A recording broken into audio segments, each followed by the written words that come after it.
Story 1. There's something in the fields behind my apartment. I've never really considered myself to be much of an explorer or even a particularly brave man. However, that hasn't seemed to stop me from getting in the predicament I am in now. It was around 3 months ago that my girlfriend of for years left me for another man, and a lie was the last tether keeping me grounded to any semblance of a social life. Don't get me wrong, I have friends that I love to see, but most live across the metroplex about an hour's drive. So it's a rare day, and I make the effort to drive out there, and even more rare to have them drive out to see me. For the past 3 months I've gone through most of the stages of a breakup: sorrow, self-pity, hopelessness, and anger. But after taking a look at myself, I decided there were a few things I could improve, and although I'm not in particularly bad shape, I wanted to sculpt my physique to something more attractive to women. This is a problem as I'm a fairly lazy man. Not everything in my life has been handed to me, but I've learned to put the least amount of effort into an wide all activities as possible. So rather than buying a gym membership and taking the 5-minute drive down the road, I decided I'd simply build myself a home workout center and do some blasting in my apartment. I only recently moved in this place about a month before my ex left me, sharing a 2-bedroom with absolutely no one. It lies in the far corner of the complex on the 2nd story, and the balcony gives me an excellent view of the enormous soccer fields and the woods beyond that. The only problem is the landlady lives underneath me, and I learned fairly quickly that the whole home gym setup was a bust, as almost immediately when doing reps with the weights I bought, I heard the crotchety woman banging on my floor with a broom handle, commanding me to keep it down, as ting as it was walking on eggshells all the time. I suppose it was understandable, so I opted to cut corners some other way, and rather than doing the smart thing and hitting the gym, my eyes turned to the vast fields at my very doorstep. The fields were simply massive, stretching back several hundred yards, surrounded by dense woodland on all sides other than the front, which faced my apartments, and the equally large parking lot, which was sunken in such a way as to be unseen from the main road that led to it. It was October when I first checked out the fields. I live in Texas, so it doesn't get cold here until December, if at all, so I had plenty of time to get familiar with the area before winter hit. I only went at night, preferably past midnight or even 1 a.m. when the large floodlights were shut down and all the late-night teenagers were done with their shenanigans.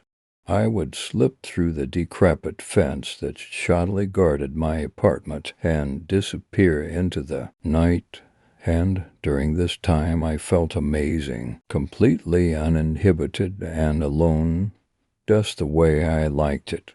I would bring out my weights, do laps around the field, and heck, I even brought a few buddies out there once or twice to have some drinks and play soccer once it had cleared out. And although I will admit going out there in the pitch black alone, with nothing but the moonlight, could be slightly unnerving at times, it was far better than the alternative, at least at first.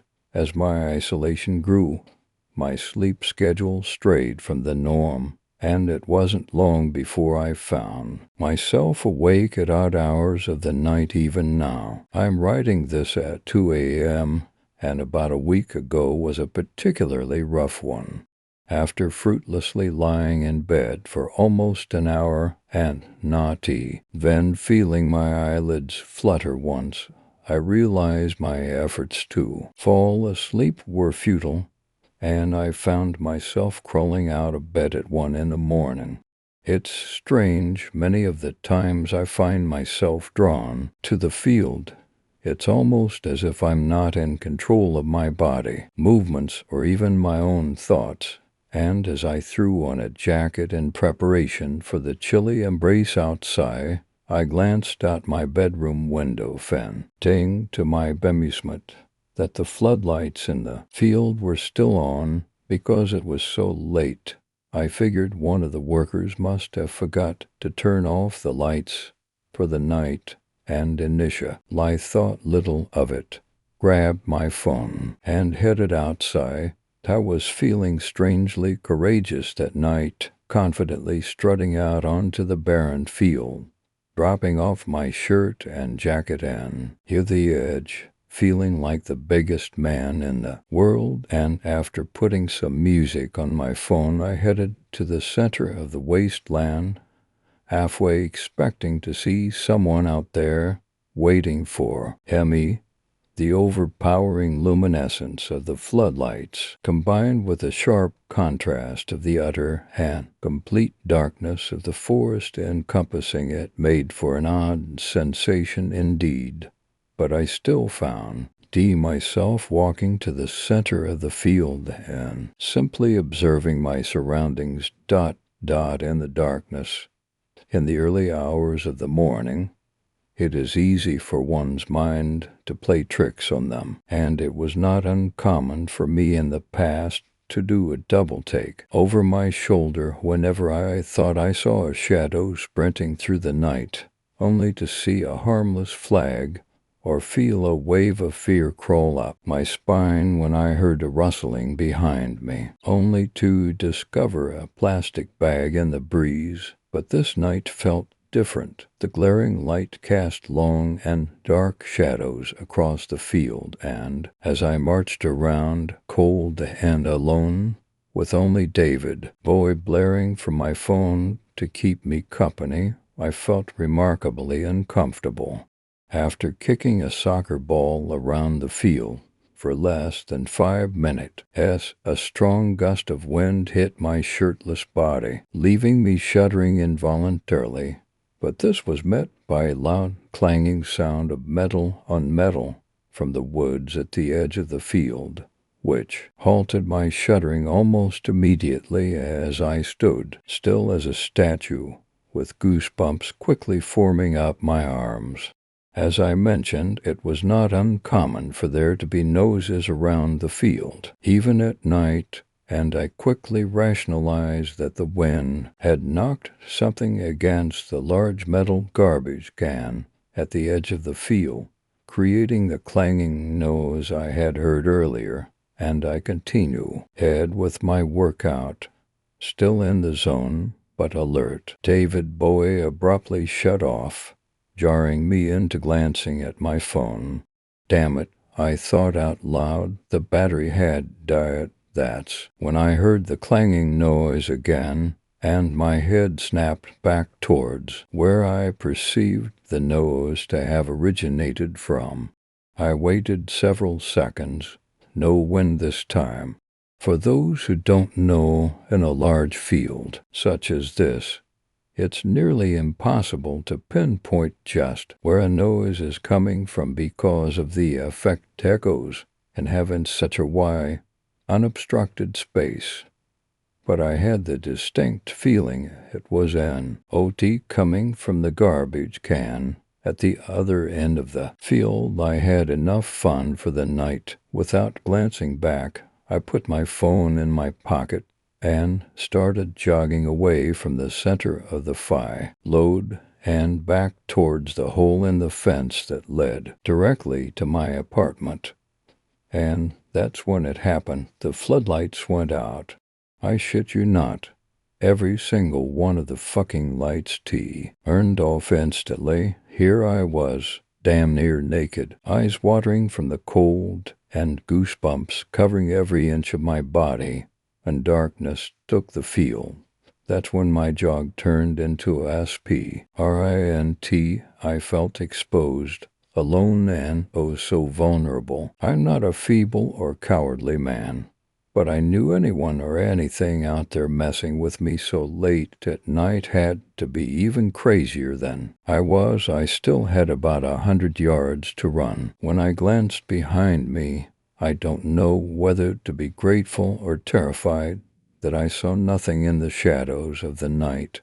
But either way, I ran harder and faster than I had in a long, long time. My terror was so severe, I completely forgot to grab my shirt or jacket, both of which were Christmas gifts.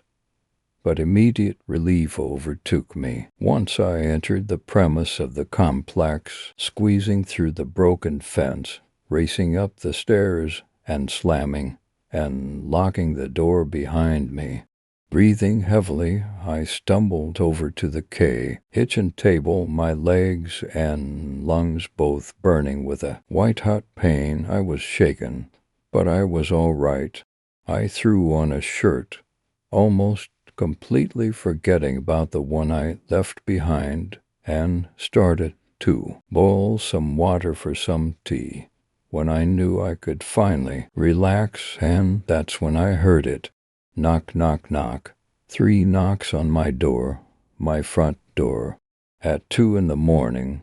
Law enforcement. That was the first thought I had. They had finally busted me for trespassing all those times. But I figure if I just calmly explain myself, maybe they'd let me off with a warning. I walked over to my door and grabbed my doorknob, but something stopped me from turning and pulling it open. Instead, I lowered my eye to the circular peephole in the door, figuring I might as well see who it was before I opened. I shakily backed away from the door, with goosebumps immediately reemerging on my arms and neck as the familiar sensation of dread radiated throughout my body. I glanced at the door to make sure it was locked, and for good measure ran up and through on the deadbolt. When a second series of thumps reverberated throughout my small apartment, my view of the peephole had been completely black, meaning someone had covered it for a reason that God only knew, but it couldn't have been good. I went out to get my jacket and shirt the next day, when the sun was high in the sky, bringing some semblance of warmth and order to the world. The field was full of parents and kids happily playing soccer, but my articles were gone, along with any signs that anyone or anything was even out there the night before. That was 5 days ago, and every night since the lights in the field have remained on until 2 a.m. without fail. And every single night at the same time I hear that metallic clanging in the field, whether there be wind or not, followed soon after by that familiar thudding at my door. I suppose going to my apartment immediately after was a poor choice, as now whatever's out there in that field knows who I am and knows where I live. I don't know what to do. I think I should move. Maybe I'll move back in with my parents. I don't know. I need to get away, and I'm fucking terrified. It was this morning that really sent me over the edge. I opened my door at 8 a.m. in order to head to work when I nearly stepped on something. I picked up the ragged piece of cloth apprehensively, thinking it to be the garment of some homeless vagrant, when it dawned on me. Although horribly mutilated and torn to shreds, it was still recognizable. I dropped the cloth in horror. It was my jacket. Even now, as I write this, I regret to inform you. I hear it. Knock, knock, knock. Story 2. What I found wrapped in an old dog food bag. This story came so close to being a funny, light-hearted little anecdote that I would tell in loud exaggerated voices to my friends around our lunch table. But sadly, that's not the case. I'm still reeling a little bit from the experience, and I know that part of my brain is trying so hard to forget exactly what it was I saw that afternoon. I'm trying to explain it. I'm trying to deny it. I'm trying to convince myself that everything is okay. I think I might be going crazy. I hope I'm going crazy. But deep down I know that I'm not. This whole ordeal I'm habo. To relate to you happened about 3 months ago. I'm 18. In my senior year in high school, and part of our graduation requirements in my school district is to do 3 hours minimum of community service. I had put my 3 hours off until the last possible second, like the lazy bastard that I am, and I had to turn in my form and the evidence of my service tomorrow, or risk failing my civic sassy nut and being unable to graduate. So here's what I did. Adds link. I grabbed 2 large black trash bags, some gardening gloves, and my phone, and I headed off to the local trails. I thought spending a few hours in the woods picking up beer cans and cigarette cartridges would be more than enough to satisfy my teacher. I live in a semi-rural area, and my neighborhood is surrounded entirely by woods. There are 2 trails that I can reach by foot, one that leads to my school, and another that leads to a large pond just off the nearby highway that takes a little while to get to. Lots of people like to go fishing and set up campfires around the water, so I figured there would be the most trash there for me to pick up. It was mid-March at the time, and winter had stuck around. The snow from the recent snowstorm had just barely melted enough for me to do my work, and I hoped there would at least be a little bit of litter remaining from before the cold season. I slipped on my jacket, called my mother to tell her where I would be should I get mauled by a bear or mountain lion, and left. The weather was crummy to say the least. The ground was wet and muddy on the melted snow. The air was muggy but cold, and it had begun to rain. I moved as quickly as I could at Slink. I didn't see much trash until I made my way up to the pond. Exploring fishing sites, I picked up broken bottles of Jack Daniels, half-empty Gatorades, sandwich bags, fishing line, and even a few shotgun shells. Making my way around the water, I began to notice footprints in the mud. Some were human, some were those of a large dog. I had encountered a couple people walking their dogs down this path before, with one man in particular standing out to me. He had worn all camo and carried a rifle at his side. I had seen him a couple times, and he always had his German Shepherd with him. He was a little bit suspicious looking, but seemed friendly enough. The one time I had actually talked with him, I thought he might have been a hunter, despite it being illegal in this area of the forest. I kept thinking about this man every time I stumbled across more footprints. I have mild anxiety, which sometimes, due to my horror obsession, can delve into paranoia, and I was getting a bit paranoid. I recalled how a couple years ago one of my friends told me how every Halloween he would have to sit out on his porch with a gun watching over his chickens, because occasionally, around that time of the year, farm animals would go missing, stolen away in the night by some unseen culprit. Lots of people thought they were being abducted and used for ritualistic sacrifice, and while I didn't buy that story one bit, it was still fun to entertain the idea. So there I was, walking through the woods in the rain, completely alone. I began to pick up more and more concerning bits of trash. A broken pregnancy test.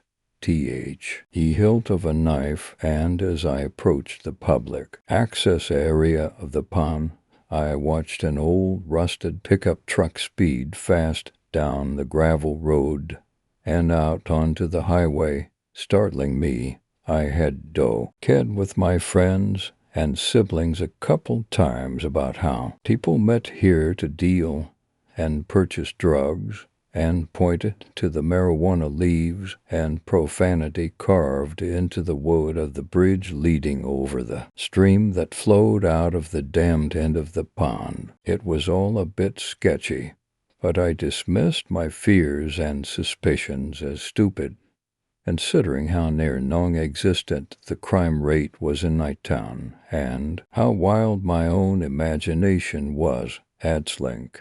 After about an hour I was at the end of the trail, and by the main area of the pond where there was a sign detailing what was in was not all owed in the area. At that point I was already a bit fed up with picking up other people's crap, but I knew I had nowhere near enough. Struggling to find any, I went down the one path in the woods I had yet to explore fully. It looked like it was made for trucks to drive on. It was overgrown, and no one ever went walking down it.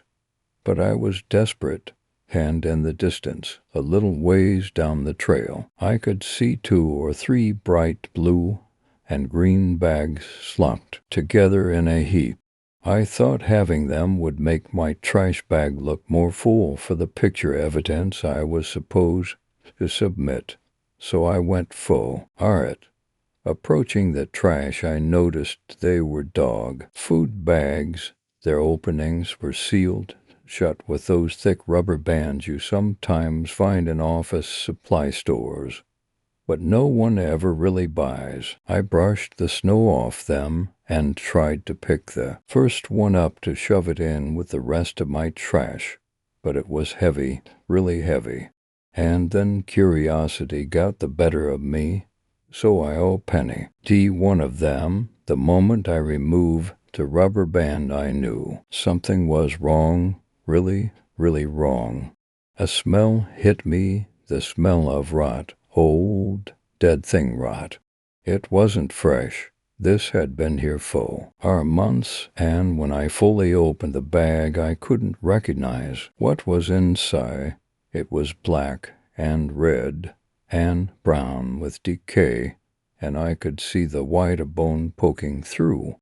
They were large bones, each easily the size of my leg. They were all squished together and folded into that bag, into all the bags. They were filled with the decaying carcasses of something large, and then I looked down at my feet. It wasn't just what was in the bags. I was standing on top of something's rib cage, concealed almost entirely by snow and dirt.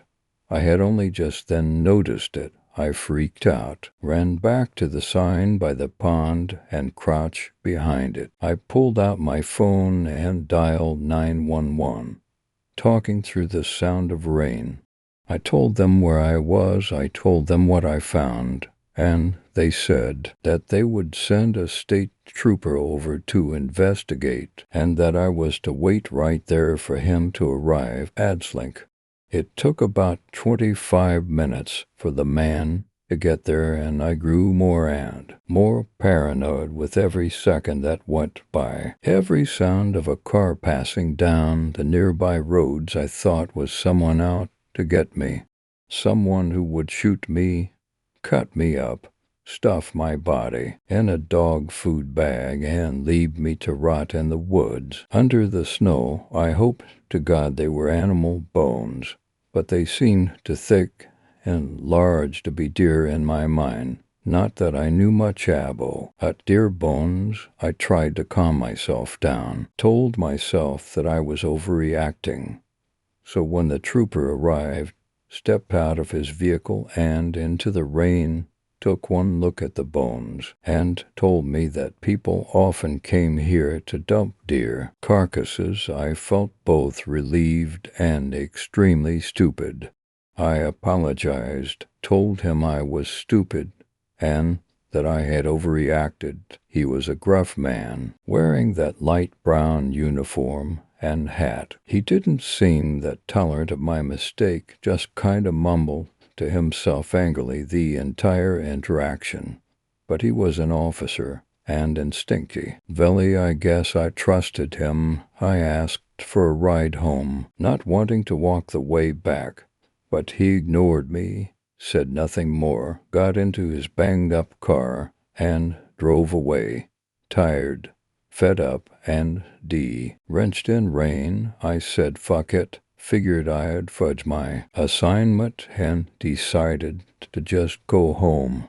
I was walking down the trail back to my house when I got the call. I was almost out of the woods when I answered it. It was the state trooper's office. They told me they had sent someone to the place I had described, but when he arrived, I wasn't there, and in the place where I had described the bags as began, there was nothing. My heart dropped. I didn't know what to say. I didn't know what to think. So I just stuttered and told them everything was okay, that I was just confused, and that I was sorry I wasted their time. The lady on the phone was about to ream me out for playing a prank on them, but I hung up. Who was the man I had talked with? What happened to the bones? I couldn't make sense of it all. Surely they were just deer bones. Maybe that man noticed me there and took them away before the real state trooper could arrive, because after all, hunting was illegal in this area. The question kept buzzing and shaking around in my head, and I struggled for an answer at length. I had finally been able to explain what had happened to myself in terms that I could understand and that wouldn't cause me to panic. But that was when I saw what was in the middle of my path. I hadn't noticed it before, but right in front of me, sitting in the dirt, was a jawbone, a human jawbone. There was no denying it. And then I ran as fast as I could until I arrived home, breathless and slick with mud, not knowing what to say or do. So I did nothing. I hoped that if I put it in the back of my mind it would all go away, but it didn't, not completely, and I feel compelled to share this with you now because lately, at night, whenever yon else is asleep, I can hear the faint echoes of gunfire coming from the woods. I don't think it's deer hunters.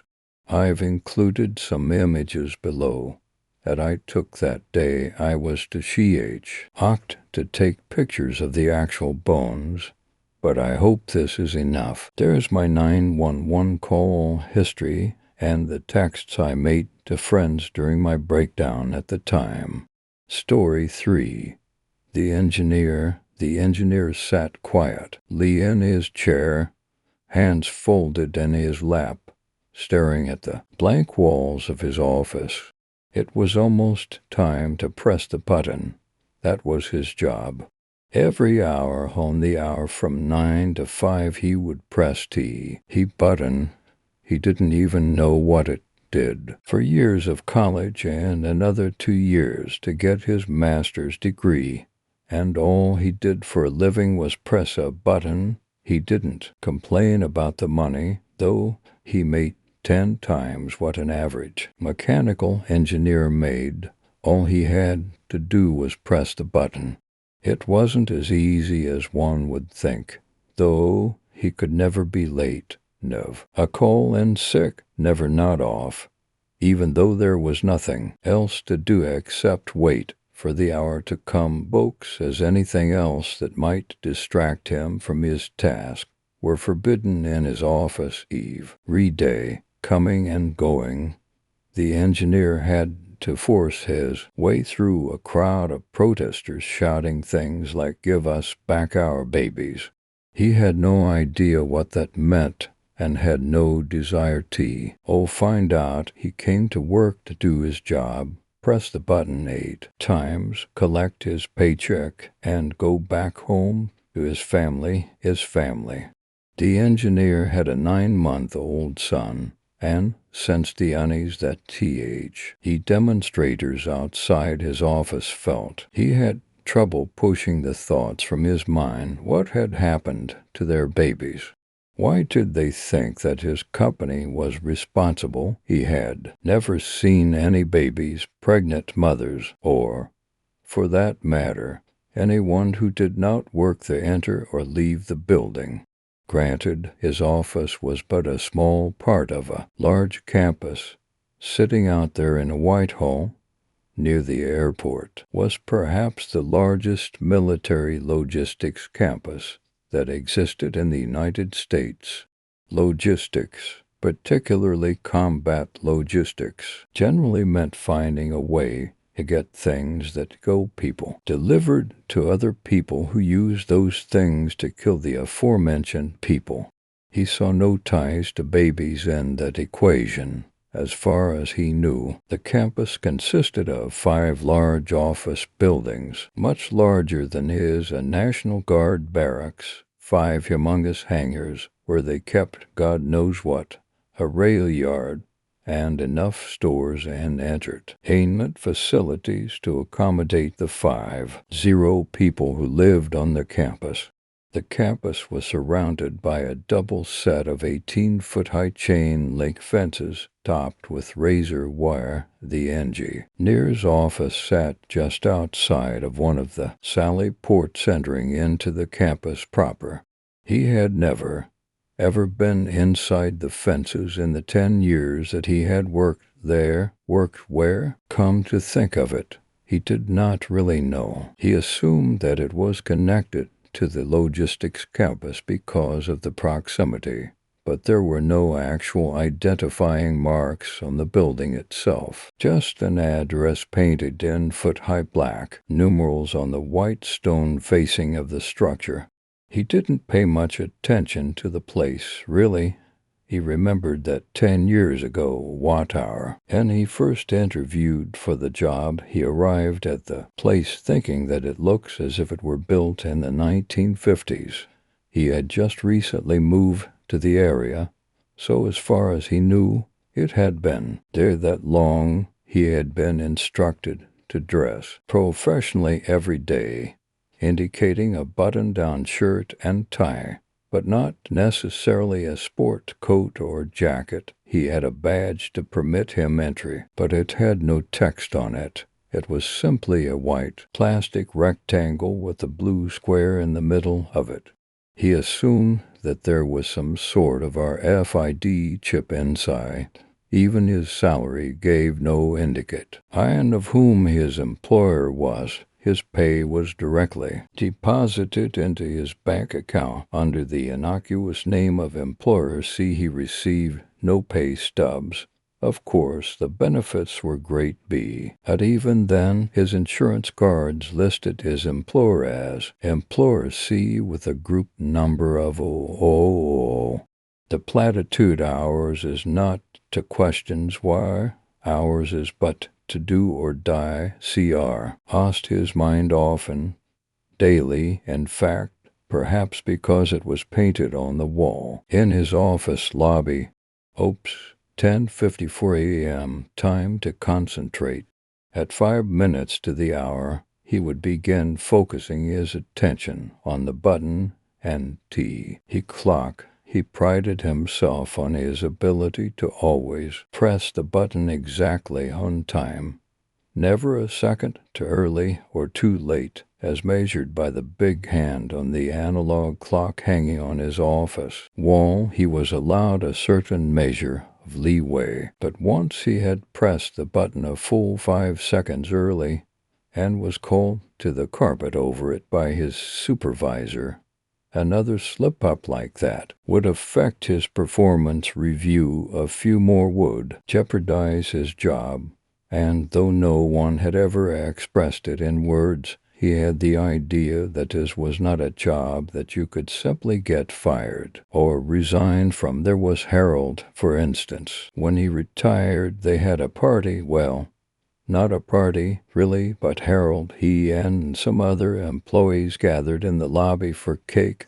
Why were each allowed to take a piece back to their offices? He told Harold to keep in touch, but Harold just blew him off with a tear in his eye. The engineer guessed that Harold was sad to go and Lo'd really miss his job. He must have been right, because Harold turned up dead a day later, hung himself from a clothes rod in his closet with a belt. Apparently, the engineer had allowed his th. Oughts to wonder, 10:59 a.m., and the big hand was on the 9. There was the countdown, and press the button. Oh, God. That was to close. His heart was pounding.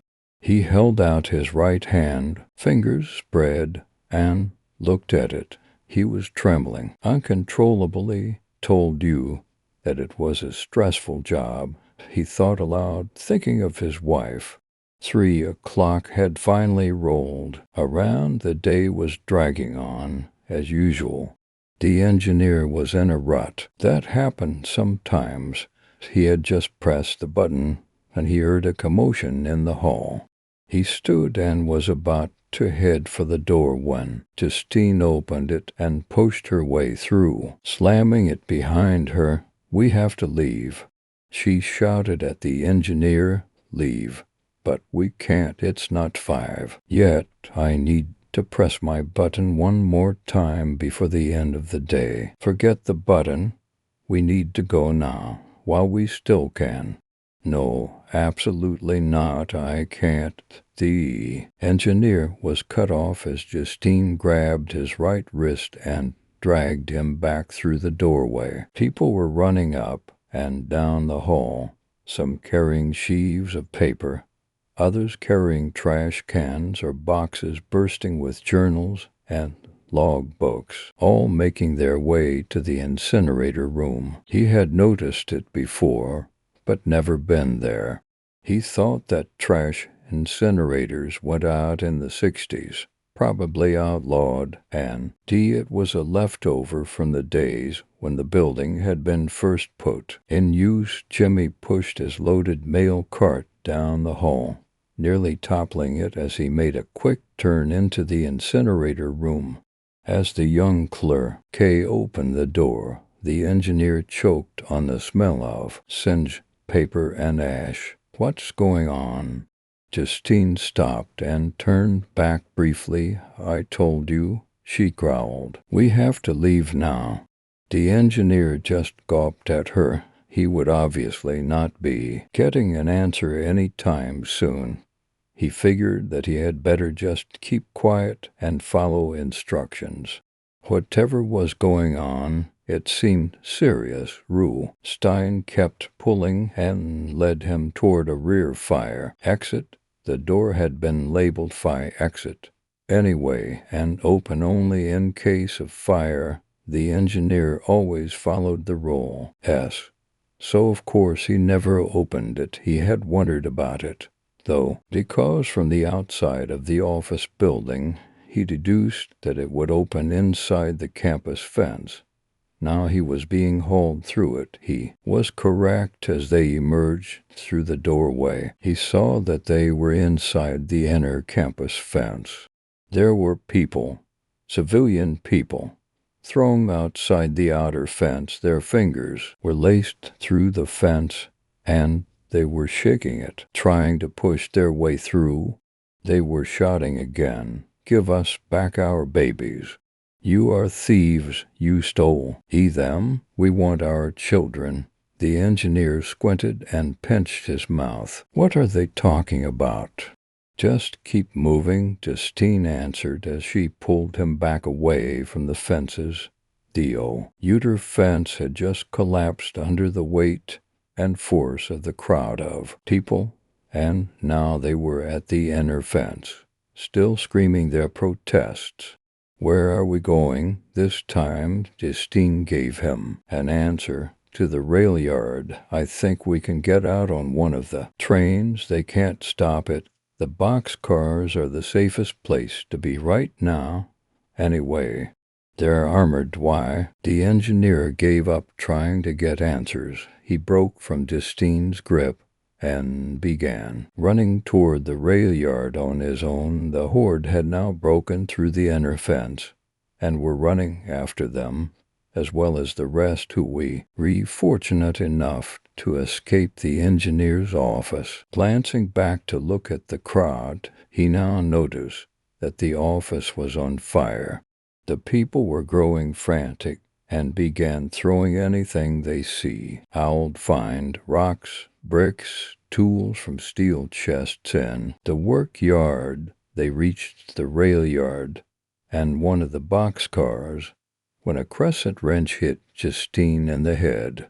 Blood gushed from the wound, but scalp injuries usually looked worse than they were. Usually, Justine went down like a rock. The engineer considered stopping to help, but his fear outweighed his compassion. He jumped into a rail car just as another co-worker was closing the sliding door. It plunged them into darkness. After a bit, the engineer's eyes adjusted to the low light filtering in through translucent plastic sheets set into the ceiling of the car. He was in the company of other co-workers, and they were surrounded by hundreds of what appeared to be orange 5-gallon buckets with white LEDs, the kind that they sell at Home Depot, he thought, only with cryptic markings in place of the easily recognizable square label with stenciled words. The car began to sway as the people outside were pushing against it. "What do they want from us?" cried the engineer over the din from outside. One of his co-workers, one that he somewhat recognized, Jeff, he thought, began talking as if the engineer already knew part of the story. "They're not babies, not even fetuses, for God's sake." What are you talking about?" It dawned on Jeff that the engineer really had no clue as to what was going on. The buttons, man. The buttons, each person had one task. Each button performed one phase of the operation. Preparation, extraction, fertilization, and so on. That way, no one person was responsible, either morally or legally. What did my button do?" "Yours filled the buckets." The engineer looked around him. The buckets ended him. He made his way over and pulled one off a pile, setting it on the floor in front of him. He reached down and pulled off the tab which sealed the lid. Not wanting to draw out the suspense, he tore off the top and looked inside. "Oh," whispered the engineer, "God forgive us." Story 4. Silent Gwen. Nowadays, if you are a fanatical Christian, you are mostly likely looked down upon by society. People are absolutely disgusted by your ways and your desire to spread your religion to others. As a teenager, you could get outcasted by the other kids because they wished to believe that being anything but Christian is the way you should be.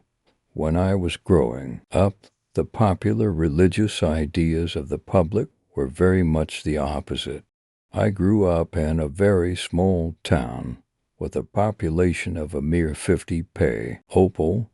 Every single individual had a life that revolved around the Christian beliefs, and frankly, to say that any other belief was looked down upon would be quite an understatement. You were treated as an animal if your opinions of religion differed from theirs. Eventually you would be put to death.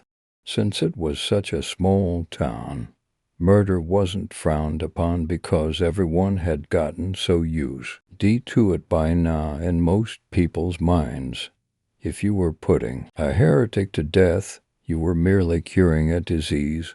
As for my personal opinion on the matter, I was taught that these people who were put to death deserve to die, so it never really scared me or bothered me, that is, until I was the one who was public enemy number one.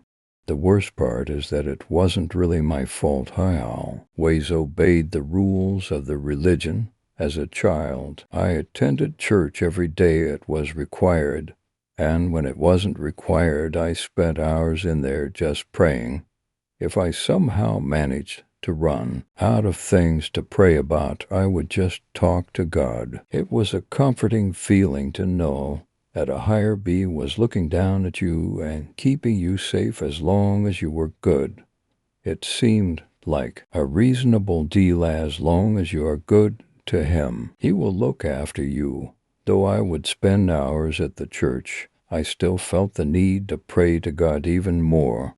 I would pray before every meal and right before I went to sleep.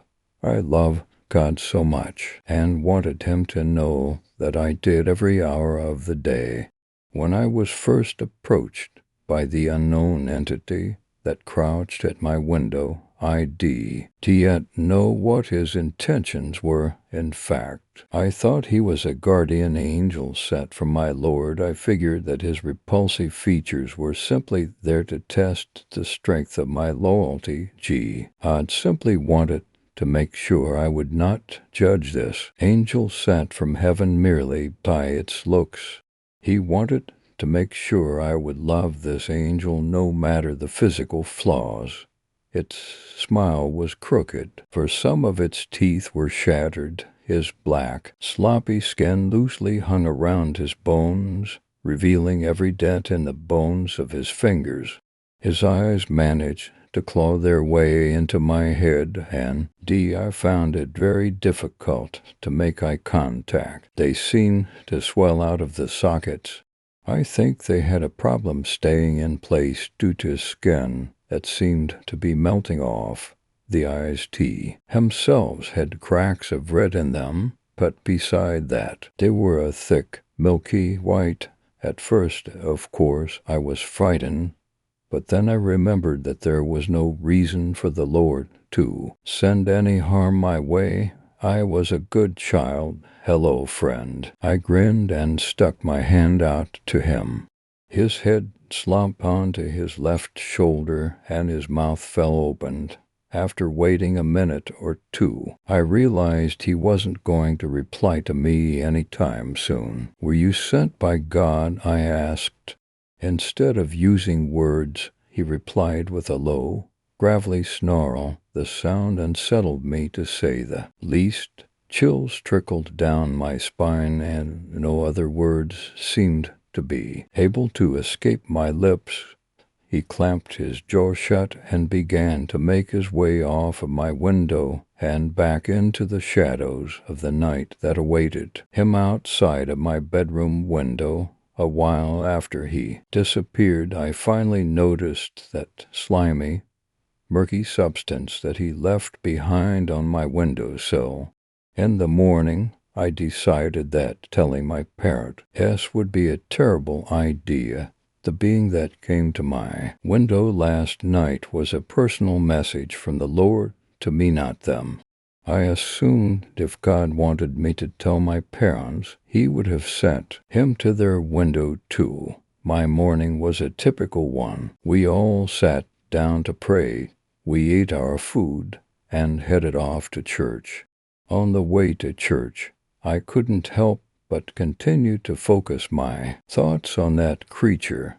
Was he there to watch over me at night? And when I woke up, I scared him off. I realized that I may be offending my Lord by questioning his plans, so I pushed those thoughts out of my head and focused on mentally preparing myself for the church sermon that was about to begin. Story 5, Holes. Scratching an itch on my back, I found a hollow the size of a tack head at my bathroom mirror. I rolled my shoulder forward. Next to my shoulder blade on my upper middle back was a tiny hole. No plug, like a normal blackhead, but a deep hole. I watched my finger in the mirror pee, rotting it. I dug my fingernail in, but could only force the tip. As I massaged the cavity, yellow mucus discharged onto my finger.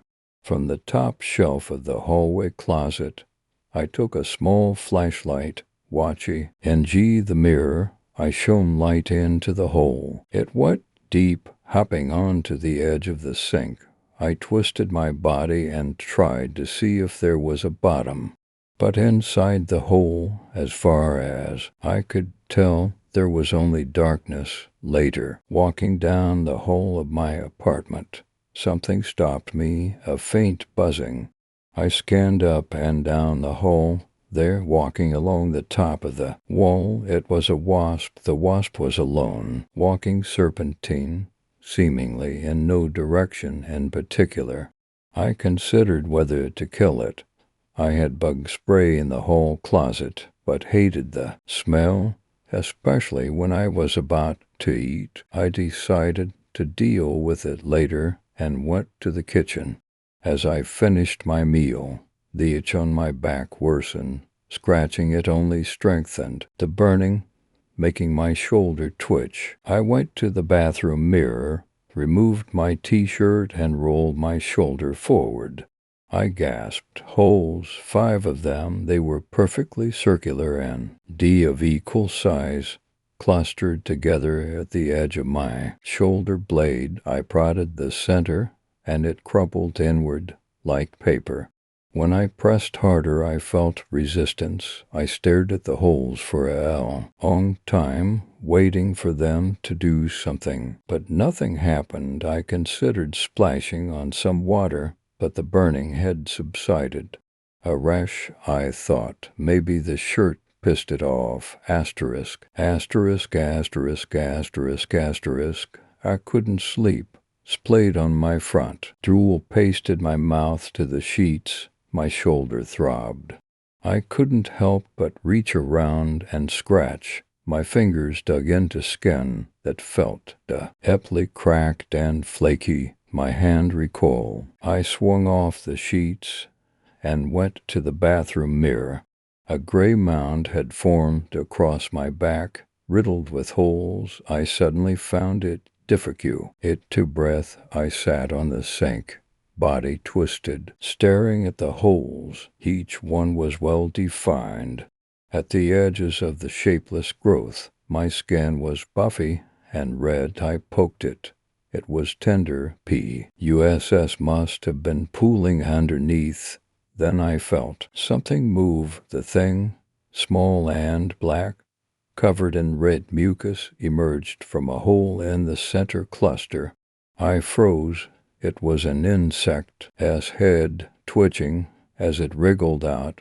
Blood seeped from the hole and drew a red line down my back. A wasp, blood-soaked. It fanned its wings. Using its front legs, it cleared the mucus from its head, and the wasp walked across the holes, paused, and scurried into one, disappearing. My heart hammered. My hands were moist. I got off the sink and stood before the mirror. My chest rose and fell. I cupped cold water in my hands and splashed my face. My back itched so badly, baring my teeth like an animal. I scratched the nest, digging with my nails, and shaved paper from the holes. Gray flecks floated to the floor. A sharp sting jerked my whole body. It came from inside me. Another sting deep inside my abdomen, somewhere amid vital organs. It stole my breath, doubled over. I gripped the edge of the sink, eyes pushed out, weeping. Breathe, I thought. Don't panic. With effort. Gradually, I filled my lungs, rose, and looked in the mirror. 6 wasps hovered around me as if patrolling their territory.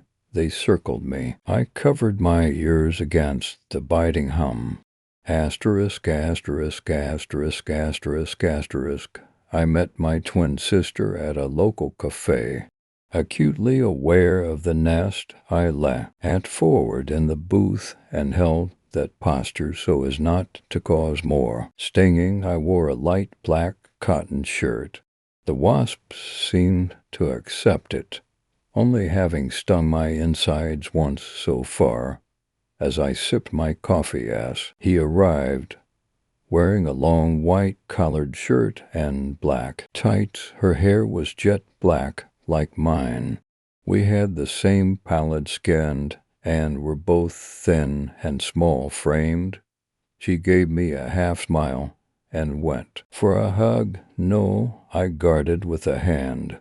I can't. Sliding her eyes to the side, she withdrew and sat down. Sighing, she rested one hand over the other and examined them, then started ticking at a nail. How are you holding up? She said, fine. She sighed again. Dad said you're not answering his calls or his emails.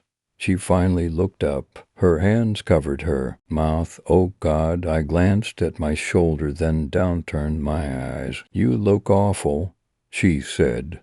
I didn't respond. Have you been eating?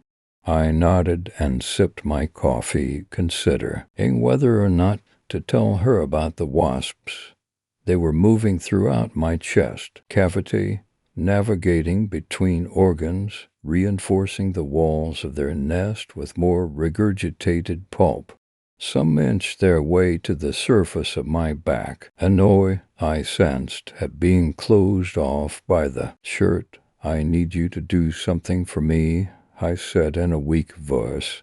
My sister shook her head. No way. What? I said. I'm not talking to Dad for you. A wasp nudged the inside of my shirt. Over my shoulder I saw a moving lump. What's wrong? She asked. Nothing. I clasped a hand over the bump. A sharp sting made me wince, my eyes shut. Nothing. I'm fine. I've just got a rash on my back. It itches. Let me see. No. Just in time, the waiter arrived with her coffee. Really, I'm fine. When I glanced over my shoulder again, there were at least 10 bumps across my back. Shit. What? Will you tell Dad I'm fine? Tell him you saw me. I said no. Are you still seeing the psychologist? I didn't reply. You need to talk to someone. It's been over a month. My sister went to sip her coffee, and as the cup met her mouth, her entire body jolted. The cup clattered onto the saucer, breaking in half in all directions. Brown liquid spread across the table. A wasp floated up. Jesus, a wasp. She stood, brushing herself off. I stood too. You okay? God. That who? Arts. She rubbed a spot on her leg. I'm sorry for what I have to go. Right? No. She was cut off by another jolt. Her arm, rasping curses, she swatted at the bug. Everyone in the cafe had turned towards us. I cut through their stares and laughed, piled into my Volvo, removed my shirt, and drove home. By the time I got there, the car was full of wasps. They'd stung several times during the drive. Entering the house, I paced my living room, staring at the ceiling. I shut my eyes, dug my fingernails in, clenched my teeth, and ripped open the nest. Inside my rib cage, the wasps' hasty eye read into a wild frenzy. They stung me mercilessly. I screamed. The pain was excruciating. In a rage I ripped and tore at the nest. Chunks of outer crust broke off. The wasps attacked my hand, jetting their stingers in like needles again and again. Nerves hot. My mind swam in pain. At the end of the living room stood a partitioning wall of exposed brown brick. I sprinted headlong into it. Asterisk, asterisk, asterisk, asterisk, asterisk. My twin sister and I stood beneath the enormous gnarled face tree. That's what we used to call it.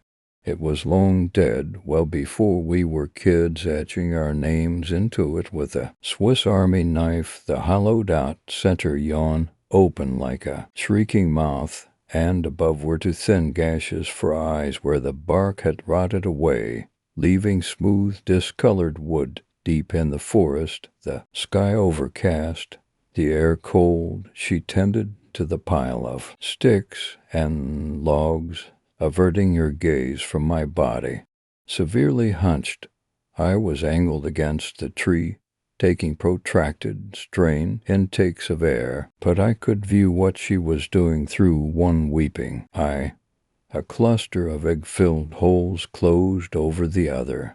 Thousands of wasps drone over me, climb over me, into me, and through me. "Quick," I said to my sister weakly. She scrunched the newspaper into balls and shoved them beneath the kindling.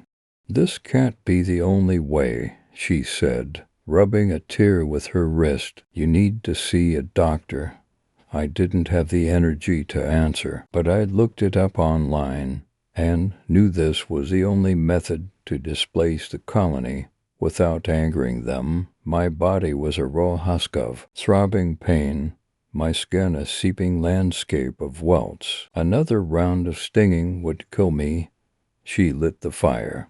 When it grew strong enough, she piled on the dry leaves and grass-sheed colic. Ted and smoke began to billow. Using a picnic blanket, she fanned the smoke towards me. The wasps stirred.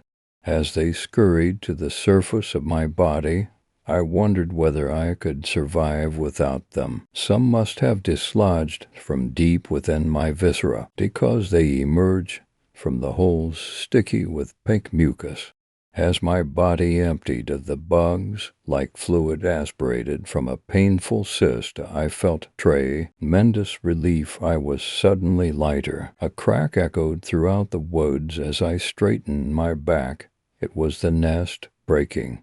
I could breathe normally again. I'm alive, ought. Now all I have to do is get this dead nest removed. A scream severed my thoughts and set my flesh crawling. I turned toward the noise. No, my sister. She was running from a flying mass that was. TS were descending upon her. I ran toward her. Yelling, the black mass enveloped her. She stopped running, beating at them, screaming maniacally. "Get away from her," I cry.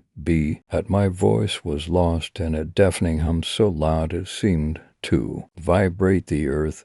Every trace of my sister was gone. In her place, an oblong vortex of black swirled viciously as I approached. I beat at him with my hands, crying for my sister. Oddly, they weren't stinging me, no matter how hard I swatted, forcing myself towards the center of the vortex. The wasps wouldn't attack me. When I reached into the center of the flurry, I felt something hard, a shoulder, then an arm. "Get away from her," I screamed.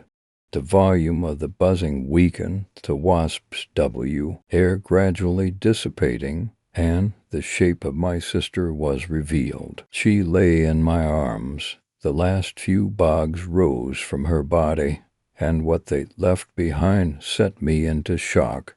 They had gorged on her clothes, her hair, her skin. The wasps had devoured it all. Chunks of flesh were gouged out. The sockets of her eyes had been hollowed through. Wailing, I held my face against the wreckage. My tears leaked into her. My mind split to pieces. Now, a safe distance from the smoke, the wasps returned to their nest, landing on me and wriggling into their holes. "No," I said, whimpering, "oh, please, God, no." Indifferent, the colony regurgitated her soft tissue and used it to repair cracks in the nest. Story 6. Subtlety. "Grandpa, you've never told us how you got that huge scar on your arm." "Yeah, tell us. All right, but you kids might want to take a seat for this one. That's right, nice and comfortable. Now, where to start? Yes. Well, you see, it all started way back in 2015, and it has to do with this one word, subtle. Subtlety is an interesting concept. It's all about the tiniest of changes that are almost undetectable to the human mind. Almost. See, back in the day I was quite an observant person, and I oftentimes picked up on the small subtleties of life. It is that skill of observation, however, that got me into a bit of an issue. More to say, the issue was already there, but because of the fact that I noticed the small subtle changes I picked up on said issue earlier, and most people would in the same situation. I was an engineer, and it is the fact that I was an engineer that led me to be sitting at my desk in my bedroom working on my computer. That's when I first noticed it, the subtle differ, and it's a perfect example of the concept. Really, one kept a metal cup on my desk filled with writing utensils, pens, pencils, and such. I had kept quite a few of them in there, 2 dozen at least. Well, when I was working on my designs, I often stared at my cup, lost in thought. I worked from home, so when I woke up the next day and went over to my desk, I was able to immediately get CK to work, and the next day, and the next day, and so on. That is, until I once again found myself lost in thought staring at the cup of utensils. And that is where the concept of subtlety comes into play. For pens, 5 pencils. That is all that the cup held, 9 pieces remaining of the original 2 dozen. It was like looking at one of those images that starts off as one color and fades into her. You begin by looking at red until you follow the flow of the image, changing ever so slightly shade by shade, and suddenly you're looking at blue.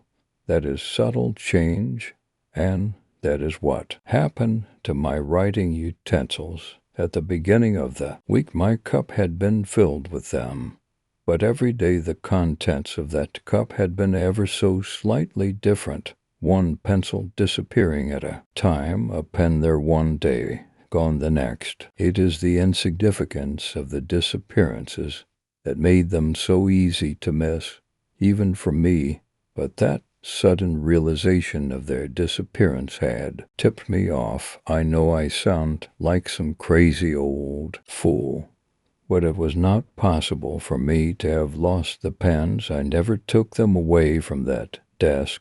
Therefore, the knowledge that my pens went missing also meant that someone had taken them, which is a very interesting thought considering I lived alone.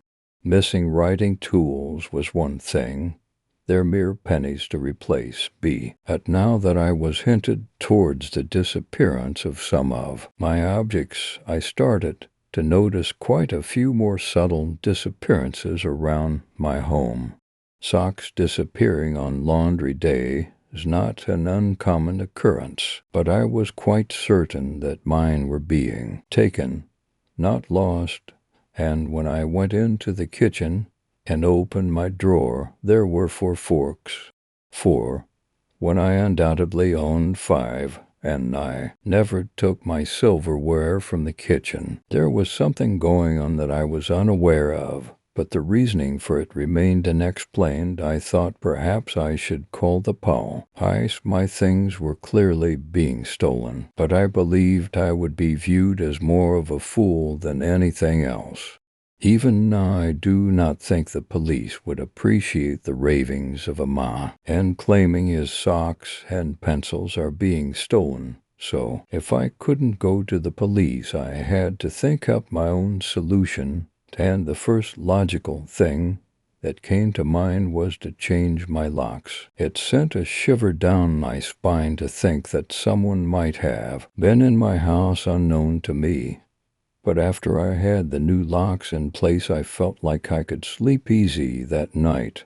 And fortunately, I did not sleep well at all that very same night, considering that, when learned it was not some font style, italic, font variant, normal, text decoration, none, vertical align, baseline, white space, pre-wrap, greater than one taking my possessions, but some old font style, italic, font variant, normal, text decoration, none, vertical align, baseline, white space, pre-wrap, greater than thing. The memory of that night is anger, aved into my mind, and how I wish I could forget it. Everything is just so clear. I had crawled into bed and burrowed into my warm covers, resting my head on a nice soft pillow, but despite all these comforts, I found that I couldn't sleep at all. There was something nagging at the edge of my mind.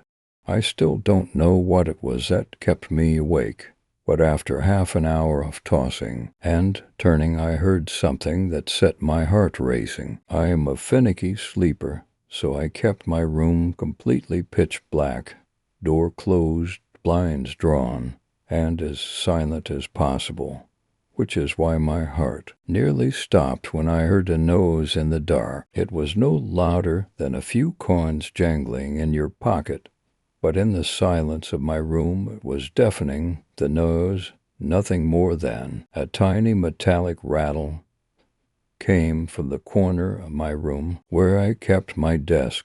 I stared wide-eyed into the darkness, hardly daring to breathe, not able to see a damn thing. The door and blinds were still shut, so there was no way anyone had made their way into my room. It was gone after a few seconds, but I still did not get a wink of sleep that night. There's not many things out there, had are more terrifying than realizing you have an uninvited guest in your bedroom at night. But when I finally managed to force myself out of bed the next morning, I discovered that it was almost just as terrifying to realize that the uninvited guest had taken one of my remaining pens. That's when I began to sink into my own mind. Really, I ignored the incident of the previous night and went about my usual business. Another day of mindless work. The very next day after that, I woke up to an unusual creaking in my home, and the house was not the type of building to groan in the wind. No, the noise seemed to come from overhead, almost like something was crawling around in my attic. Of course, there was no way in hell I was going to stick my head up there to see what was waiting, so I just forced myself to go about my daily routine. I ate breakfast with one of my 3 remaining forks, took a shower, and discovered my shampoo bottle to be missing, pulled on white clothes minus 1 sock, and sat down at my desk to work. It may seem crazy to try to ignore what was going on around me. Maybe I was in denial, but at the time I had been quite stressed with a big project at work. That same project is probably what managed to keep me sane over the following week. I would stay up working on my project until I got tired enough to fall asleep instantly as soon as I hit the bed, so I would never have to face my guest in the dark. I started to make a habit of looking very carefully at my room as soon as I woke up to try to discover what was missing. It was always something small, a book, a belt, and even one of my shoelaces at one point. Yet I would still get up, eat breakfast, and work on my project, all the while the nose in my attic continued to jar out louder, the sound of a house readjusting, but with a much different implication. Like I said, this continued on for about a week. My pitiful attempt to ignore the situation. Lines ended on a Sunday. Oddly enough, I rolled out of bed after a night of unsatisfying sleep, walked to the kitchen, and ate a bowl of cereal with my bare hands. All of my silverware had been whisked away, and I went to plop myself down at my desk and toil away mindlessly at my project. I didn't even bother changing clothes because all of my laundry had slowly vanished. I said that project kept me sane. But maybe I had already gone crazy at that point. I sat there working on that project for 14 hours straight. No food, water, or bathroom usage. Only work. Then I got up and fell face first into my bed, expecting to fall asleep immediately. But I did not. It was that same uneasy feeling, the kind of thing that sets your hair on end, that prevented me from falling asleep. So I just laid there on my bed, listening to the creaking boards in my attic. But that night it was different. Like always, I kept my room pitch black, so all I could do was pay attention to each individual groan of the wood. Occasionally, there would be the faintest popping noise. I was too brain dead to think into it. That is, until one of the popping noises occurred directly over my head, and it was loud. It was also immediately followed by a much louder snap. The straining support beams had reached their limit, and they broke.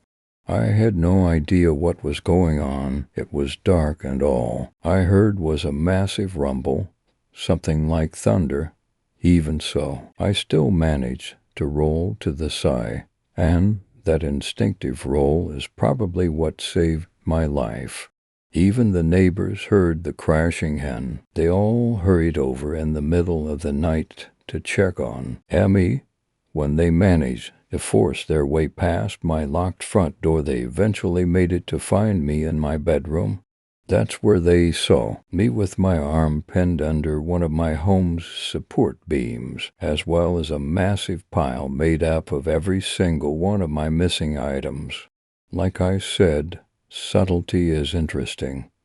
1 second you're looking at the color red, and then a slightly less red shade of red, and all of those little changes add up until you're dealing with something else entirely.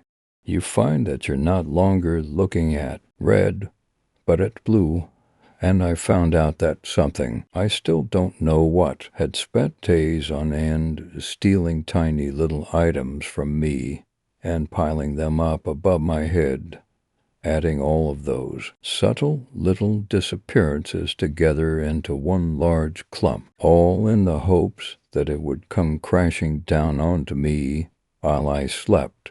What I learned shortly after is that it was not the first time something like that had happened in the neighborhood. There had been multiple similar incidents spread out across a decade's time. Probably the ghost of some little brat shit kid hell-bent on causing trouble. But another thing I know is that whatever it was, it failed to get me. It tried to drop my own damn house on my head, but I survived, and that is how I got this scar on my arm. K.I.D.'s Grandpa, there's no way that story is true. Hey, sure kiddo, sure. Story 7. stn.dll email 1. The file size was exactly 666 kilobytes. The name of the file was stn.dll, and it as a computer virus, although it wasn't a type of virus I have ever encountered before. Well, that is until about 3 years ago, and I guess I should start from there. I know that this is a long email, but before you think I'm crazy, I should probably begin from the start. I don't know if you entirely remember me, but I hope you do. I think you're the last person I could actually tell this to. If I live, well, we won't even see each other anymore. If I die, it doesn't matter, just so you know not to open that damned file. I want you to know that things happen that never should. Things exist, and I wish never did. I'm near the brink of death. I can sense it. This is my 6th attempt at sending you the email. I'm certain it won't work. This is the last thing I do before it finally gets me. I'm sending you this on January 12th, 2004. I wish you don't get this too late. I don't want anyone else knowing about the file. There are certain consequences that I will explain. And to you today, here I go from the beginning. When I was younger, I've always wanted to be a software engineer. I was vastly intrigued by the language, plus. When I wasn't coding up my own software, I was looking through other people's files, mostly small things like Notepad and Microsoft Word type programs. I would go through things such as the DLL files and would decompile the files. His was often a very hard task, but I was determined to learn from professional programmers by analyzing their source code. I've downloaded several programs illegally. I'll admit the only thing I truly regret will come in the next few years. Either way, I first encountered SDN.dll when I was rummaging through a program's files, looking for something to decompile and study. It was a small program. It only had for DLL files and a few raw image files. I'm not entirely sure what the program did. Every time I tried to run the main executable, the whole thing would break and the program would crash. Either way, I was still determined to see what kind of code was living inside the files. So I brought up my decompiler to decompile the DLLs and began with the first one. The first DLL file, AIDS.dll, was mostly empty, only 10 kilobytes. The odd thing was, there wasn't any source code in it, only variable declarations. I still don't know what the purpose for that was, but I continued to the next DLL entitled herps.dll with the same results. The third DLL file, std.dll, was obviously nothing more than a joke. I could tell whoever made these DLLs was most likely an arrogant teen who found humor in naming their files after sexual diseases. I was about to close up and go to bed when I noticed that there was another file, stn.dll.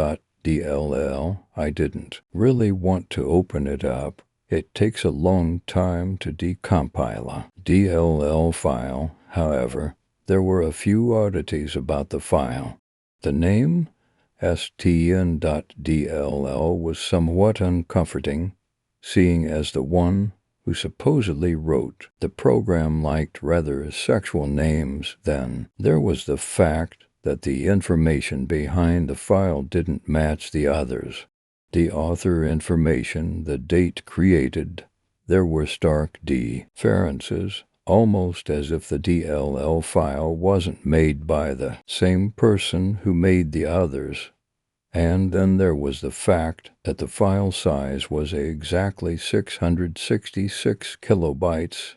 It just doesn't get weirder than that, especially since the other file sizes were at a maximum 10 kilobytes. I decided to just decompile it and look at the results in the morning. It was encrypted, meaning even at a decompiled state, I couldn't read it. I just decided to leave it on a flash drive and have since forgotten about it. I wish I have forgotten about it forever. Fast forward about 4 years later, and I've become the software engineer I've dreamed of. I had a house and had a steady job ever since I got out of my 2-year trade school. I had my own office up on the second story of my house, and that's where I saw myself working through the dark hours of the day, writing software for big companies, and even found myself hacking and writing my own games. It was a small hobby of mine, but a small detail. I remember the thunderstorm that had reunited me with stn.dll. It was a tough one. The sky was black, the rain was hard. It was a violent storm. I was working on some software for you. If you recall, I think you were one of my first managers after moving here, and that's why I'm emailing you right now. I simply recall that I was finishing up some of the database networking when he blackout occurred. The house shook violently. The lights burned out, and I knew that we had been hit by lightning. My immediate reaction was to head up to the attic. I didn't call the firefighters or the cops. I know, stupid choice, but at the time I wanted to make sure nothing caught on fire. So I headed up there and began looking through the attic. No fire, but there was a chunk of the roof blown completely off, as it seemed. The wind howled as I stood there in the dim light of the attic. I recall getting goosebumps, but not from the cold. It was because the icy had a very eerie feel to it. Anyways, I remember getting really pissed off as soon as I understood the situation. I have finished up the database and forgot to save, and it was late at night, so I really wasn't in the mood to continue working on it. I moved myself over to the place in the roof where the lightning had to hit. The light shone in from the moon, and the rain was falling heavily onto a small box right under the hole in the roof. On that box was a flash drive. Yes, that one. The one with stn.dll on it. A sense of nostalgia had flooded me. I remember trying to decompile it as an eager teen, and seeing as how I really didn't feel like finishing up that database again, I took the flash drive and shoved it into my pocket. Now that I think of it, I think the lightning must have hit that thing directly. The flash drive was definitely exposed to the rain. My excitement got a hold of me at the time. It's only at this time that I think about these oddities. It creeps me out thinking about it. But let me continue with the story, if you don't mind. I inserted the flash drive into the computer, forgetting the computer was off. I inserted the flash drive into the monitor, and then the computer started right up. That was rather odd. The computer turned on after I inserted the flash drive. I jumped, almost falling off the chair. Here, it didn't turn up slowly like a Windows XP would. Normally, it literally spent a second on the startup splash before skipping the login screen, and then came to the desktop. Then the folder popped up asking me what I wanted to do with the flash drive. Upon moving my mouse, the speakers of the computer hissed a loud static noise, and I jumped. It did this whenever I moved my mouse. I just figure it was from the blackout. Upon thinking about the blackout, I got up to try to turn on the lights of the room. They wouldn't come on. I began to feel slightly strange that the computer was the only thing working in the house at the time, and the speed in which it turned on was slightly unsettling. Now that I think about it, it seemed almost as if the computer didn't want to wait to show me the unearthly surprises hidden within STN till I took all the files from the flash drive and put them in a new folder. I entitled the folder as TN_FLDR, and then logged off my comput. Had to go to sleep for a while. The next morning, I awoke to a shock. My flash drive was no longer plugged into my computer. In fact, further inspection of the office found that the flash drive wasn't even in the room. I didn't think it really mattered. My files were on the flash drive, so I was all right with losing the flash drive. I turned on my computer again, only to see that the folder previously entitled stn_fldr was now stn_fldrive.exe. I was utterly confused. The folder became an executable. I'm a programmer. As you know, I'm aware that it takes some serious hacking to do something like that. Leaving a turned-off computer alone the whole night couldn't possibly change file formats at such a low level, could it? I instantly did a virus scan, and my antivirus told me that there was a Trojan virus in a file called stn.dll, but that wasn't possible.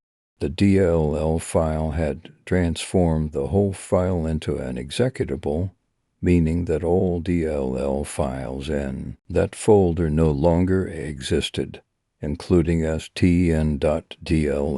I was confused, and I didn't want to run the file. I couldn't. It was beginning to scare me. I wasn't afraid that there was a virus on my computer. It was more of the type of fear you get when you feel the presence of something paranormal. Well, I'd rather not bore you with the details, so I'll just say that weeks gone by and I haven't tried running the executable. Why would I? The antivirus told me that the executable was a virus, more or less. I did think about the DLL file quite a lot. I tried deleting the file, but whenever I turned on the computer, I always found an excuse not to.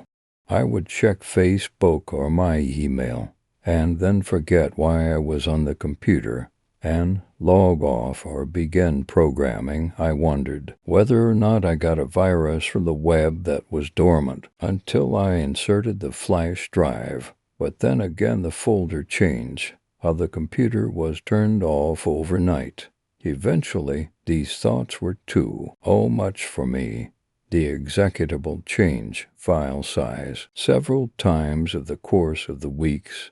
First it was 100 kilobytes, then 321 kilobytes, and then 453 kilobytes. Finally, it was 666 kilobytes. The night that this happened, I remember waking up to a roar of thunder, although the night sky was completely barren. There was something in the air keeping me from falling asleep.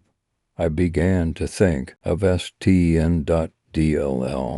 Something was urging me to run the executable. Something was telling me to do it. Perhaps it was my own subconscious, or even the conscious of another being. Now, this email is getting rather long. I've got to cut it to another email. Please reply so that I know that you're getting this. I hope this gets to you successfully. As I have said, this is my 6th time attempting to send this admin note. The second part of this pasta can be found here.